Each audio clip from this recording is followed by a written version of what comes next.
In the gray hours before dawn on April 7th, 1945, the sea was calm, deceptively so. A faint mist clung to the surface of the East China Sea as the massive silhouette of the battleship Yamato, the pride of the Imperial Japanese Navy, cut through the water like a drifting mountain of steel. But deep inside her steel hull, beneath the echo of engines and the distant crash of waves, a far colder realization had begun to root among the men aboard. For the crew of the largest battleship ever sent to war, Operation Tengo would not be a mission of victory, but a final march into the jaws of inevitability. And as dawn approached, many of them already knew the mission was doomed before the first American plane ever found them. By early April 1945, Japan's Pacific Empire, once so vast and confident, was collapsing. The Allies had breached the Ryukyus, landing on Okinawa just a week earlier in what was becoming the bloodiest amphibious assault of the Pacific War. American aircraft carriers ringed the island like a steel noose, and waves of B-29s turned cities into burning grids of ash each night. Within the situation rooms of Tokyo, the grim arithmetic of war was unavoidable. The Imperial Japanese Navy, once the world's third most powerful fleet, was now a hollow skeleton. The proud carriers were gone. Battleships lay sunk or crippled. Fuel reserves were so low that many ships had become floating prisons, able to fire their guns, but unable to leave port. But the military leadership clung to one final premise, one final hope, that sacrifice could still buy time. According to historical records kept within the Imperial General Headquarters, the idea behind Operation Tengo emerged in the first days of the Okinawa invasion. The Japanese combined fleet would send its last operational major unit, the giant battleship Yamato, accompanied by a handful of escorts, on a suicide run straight into the American Armada. Yamato would beach herself on Okinawa, becoming a stationary fortress whose guns would help repel the American landings. It was a plan born not of tactical logic, but of desperation, and of a deeply entrenched warrior ethos. Fleet Commander Admiral Seiichi Ito, a rational and sober officer who had repeatedly opposed wasteful operations earlier in the war, rejected the idea at first. He argued that sending Yamato on such a mission would not change the outcome of the battle. It would only guarantee the loss of thousands of trained sailors. But pressures from above, from Tokyo, from desperate army commanders, and from naval officials hoping to salvage honor, mounted rapidly. The logic was stark. The Americans had to be stopped at Okinawa. Japan had few resources left. If Yamato must die, she should die violently, with purpose. And so, despite strategic doubts, despite fuel shortages, despite air cover that simply did not exist, Operation Tengo was approved. Yamato, the largest battleship ever constructed, was being readied for what was essentially a one-way trip. On April 5th, senior officers aboard Yamato gathered in a cramped operations room illuminated by weak electric bulbs. Charts of the East China Sea lay stretched across the table. Radio intercept reports, grim in tone, showed massive air coverage around Okinawa. Captain Kosaku Araga, Yamato's commanding officer, stood silently as he listened to the operational outline. Araga, respected by his men for his fairness and calm, had earned a reputation for leading from the front, but even he struggled to process the reality of the mission. The order was brutally clear. Yamato would leave on April 6th. No air cover would be provided. Fuel available was only enough for a one-way voyage. Any return to Japan was impossible. Engagement with the U.S. fleet was expected, and sinking likely. According to surviving testimonies from officers present that day, the room remained dead silent for nearly a full minute after the briefing concluded. No one dared question the operation anymore. To do so would be to challenge the logic of the high command, and more dangerously, the cultural weight of self-sacrifice that had shaped the Japanese military for decades. At last, Admiral Ito broke the silence. "I understand," he said quietly. "We will sortie." But one officer later recalled a moment just after the lights were dimmed and the officers prepared to leave the chamber, when Admiral Ito remained still, one hand resting on the edge of the table. His face, the officer said, was that of a man who has already seen the end. Officially, the lower-ranking sailors were told that Yamato was heading to Okinawa to support the defense of the home islands. Rumors spread quickly that they would receive air support during the mission, that the combined fleet had a hidden strategy, that Yamato's invincibility would show itself once again. But sailors are perceptive. And inside Yamato, an immense floating city of steel corridors, roaring turbines, and narrow living spaces, the truth began to leak out within hours. First came the fuel orders. Engineers noticed that tanks were being filled with just half the normal capacity, barely enough to reach Okinawa, not return. Then came the sudden issuance of white headbands, embroidered with red suns and traditional slogans. These were not standard equipment for naval operations. They were associated with kamikaze pilots. Next came the quiet removal of personal belongings. Officers instructed men to pack lightly, to store unnecessary items in shore lockers. Many sailors quickly realized what that meant. If they died, their possessions should not be lost at sea. One sailor, Seaman First Class Shigekazu Yamada, later wrote about the moment he understood the mission's true purpose. While cleaning a passageway outside the officers' quarters, he overheard two lieutenants whispering, "They know that we will not return." By the morning of April 6th, the rumors had hardened into a bleak certainty. Yamato was being sent to die. Life aboard the world's largest battleship. To understand the emotional weight of Operation Tengo, one must understand the environment in which these men lived. Yamato was immense, displacing nearly 72,000 tons when fully loaded, with a crew exceeding 3,000. Her main guns, the enormous 46-centimeter, 18.1-inch turrets, were the largest naval artillery ever mounted on a warship. Her armor, over 16 inches thick at the belt, was designed to shrug off anything an enemy battleship could fire. To the men who served aboard her, Yamato was not just a ship, she was a symbol, a towering manifestation of Japanese naval power and imperial ambition. Her size was imposing, her corridors were labyrinthine, her rumbling engines could be felt through the soles of every sailor's boots. Yet despite her grandeur, life aboard was claustrophobic. Hammocks swung over narrow walkways. Crewmen slept in humid compartments, stacked like drawers in a cabinet. The smell of oil, metal, and cooked rice lingered everywhere.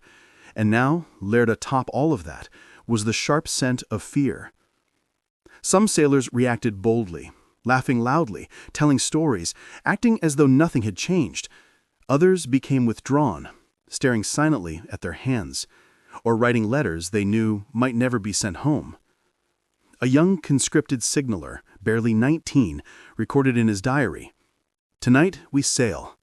I told my mother I will return. I fear I have lied." Shortly after midday, under a sky streaked with spring clouds, sailors prepared the ship for departure. Ammunition was loaded. Gun crews ran through last-minute drills. Anti-aircraft gunners tested their 25mm mounts, knowing full well these weapons were outdated and insufficient for modern American air attacks. The escorts, light cruiser Yahagi along with 8 destroyers, formed up alongside Yamato in Tokuyama harbor, but even among them morale was strained. Several destroyer crews reportedly attempted to request additional fuel, only to be told reserves no longer existed. At 3:20 p.m., the order came. All hands, prepare to cast off. Yamato's giant engines thundered to life. Her bow slowly swung toward the harbor mouth. Civilians gathered on the shoreline watched the behemoth move, its dark hull reflecting the orange glow of the setting sun. Many on shore waved enthusiastic flags, unaware or unwilling to believe that the ship they were watching would never come back.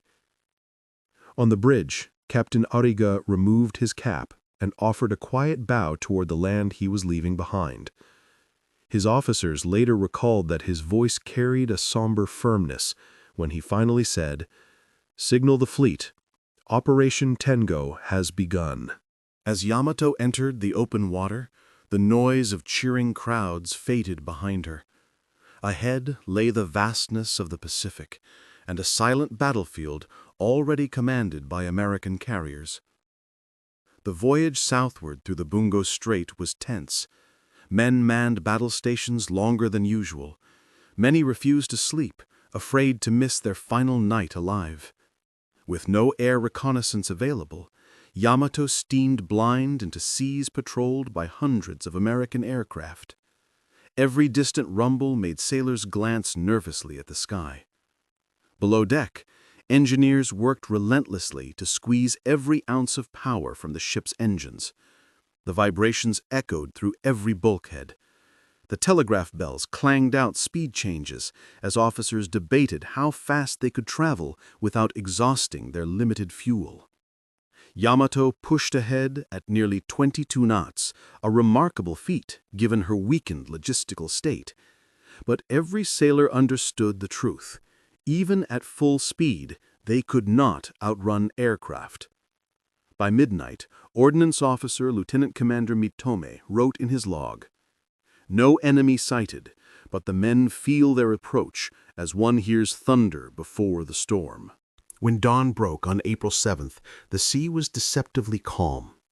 A pale sky stretched across the horizon, the sun rising behind thin layers of mist. Officers gathered on the bridge noted visibility was good. The sea was gentle. The weather favored them, at least for now. But paradoxically, this brought no relief. Good visibility meant American scouts could spot them easily. Calm seas meant American torpedo bombers would have a perfect approach path. As the sky brightened, Yamato's lookouts scanned the horizon with binoculars. Gun crews loaded ammunition belts. The ship's central fire control operators tested their tracking systems. Systems advanced for their time, but hopelessly outmatched by overwhelming American air power.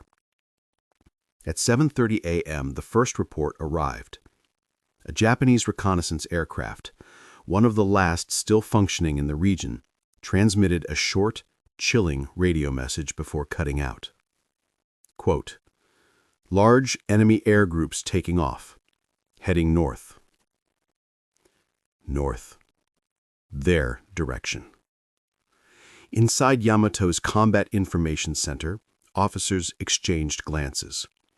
No one spoke the words aloud, but the meaning was unmistakable. The Americans had found them, and the attack was coming. On the flagship bridge of Yamato, Admiral Ito received the news with grim calm. He turned to Captain Origa. "It seems," he said quietly, "that our fate has arrived." Origa nodded, but witnesses later recalled the sinking expression on his face, an expression that spoke not of fear for himself, but for the thousands of men whose lives had been entrusted to him. He knew, as every senior officer aboard now knew, that the mission was unraveling before it had even truly begun. American radar had detected them hours earlier. Submarines had tracked their course. Carrier groups were already launching waves of aircraft, torpedo bombers, dive bombers, fighters, each sortie numbering in the dozens. Operation Tengo was not merely doomed, it was transparent to the enemy. Below deck, rumors spread quickly. Some anti-aircraft crews spotted distant specks in the sky, fleeting but enough to confirm what they feared. The direction of the plume trails suggested American long-range scouts. A petty officer running along the deck overheard a gunner mutter, "They're coming. My God, they're coming."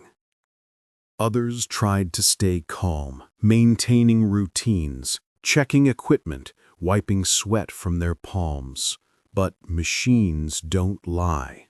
The alarm drills became more frequent, orders became sharper, officers moved with an urgency that could not be concealed. In the mess hall, a cook trying to serve rice found his hands shaking so badly he spilled half the tray. A sailor beside him whispered, "This morning we will see hell." For many, this was the exact moment, the moment when they truly realized Tengo was doomed. Not when they left port, not when they heard it was a one-way voyage, not even when the fuel shipments had been cut. It was this moment, when the sky betrayed them, when the officers' faces hardened, when the first American scouts glinted faintly in the distance, that the truth became undeniable. They were already surrounded. At approximately 8 a.m., Yamato's radar operators detected multiple incoming contacts. Not one, not two, but dozens. The screens lit up with signals that looked almost like static, but they weren't. They were the first wave of American aircraft closing in. Admiral Ito ordered the fleet to prepare for air attack, but every man on that bridge understood the hopelessness of those words. Yamato carried hundreds of anti-aircraft weapons, but they were short-ranged, poorly stabilized, and insufficient against modern U.S. tactics. Worse, Yamato had no air cover, no fighters, no interceptors, no friendly planes of any kind. She was a giant, lumbering target. The emotional silence. When the alarm finally sounded, an agonizing metallic howl that vibrated through every corridor, something strange happened aboard the ship. A blanket of silence covered the men. Not panic, not chaos, just silence. A gunner later wrote, "It was the silence that terrified me. Everyone knew we could not stop them." Officers raced to their stations. Engine crews increased revolutions, desperate to give Yamato every knot of speed possible. Damage control teams prepared hoses, pumps, and emergency gear. But for all the movements, for all the shouted orders, an invisible weight hung over the ship. A resignation mixed with dread. Even the steel giant herself seemed to groan as she cut through the water, as though she too understood what the sky was preparing to unleash. At 10:01 a.m., lookouts shouted the words that sealed Yamato's fate. "Enemy aircraft, bearing south-southeast." Small black shapes began emerging from the sky, then more and more, some descending, some climbing, some flanking wide as they prepared their attack runs. The sea air suddenly vibrated with the distant drone of engines, hundreds of them. Operation Tengo had reached its irreversible moment, and the men of Yamato now fully understood they would not survive the day.